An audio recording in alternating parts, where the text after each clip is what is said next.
चाहिँ बाबुलाई सुताएर अनि चिया खाँदै थिएँ।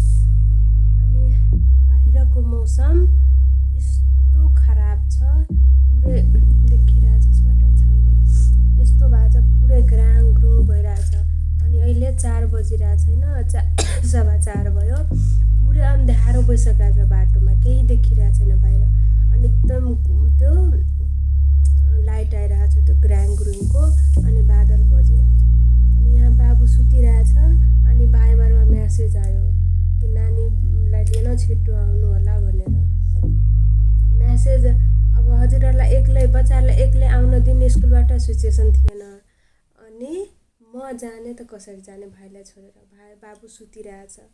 अहिलेको सिचुएसन यस्तो भएको थियो, मलाई त फेरि कोही छैन। अनि त्यसपछि फेरि आन्टीलाई बोलाएँ, घरपट्टि भाउजूलाई। अनि उहाँलाई भने एकछिन हेरिदिनु भनेर बाबुनिर राखेर अनि म छाता लिएर गएको।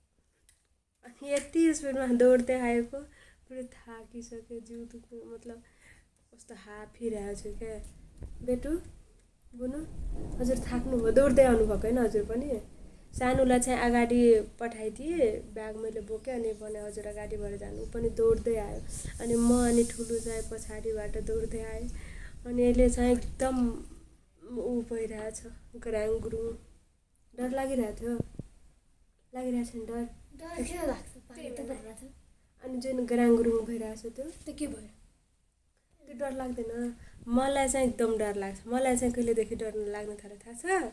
मेरो हजुरबुवालाई ऊ चट्याङ परेको छ नि, मेरो हजुरबुवा चट्याङमा बित्नु भएको क्या। अनि त्यति बेलादेखि यो पानी पर्ने बित्तिकै मलाई बाहिर जान एकदम डर लाग्छ।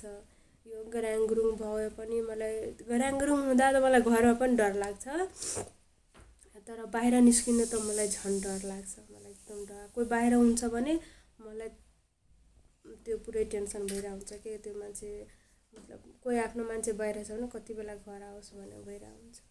तपाईँहरूलाई हुन्छ कि नै डर ग्राङग्रुङ भएपछि भन्नु ल।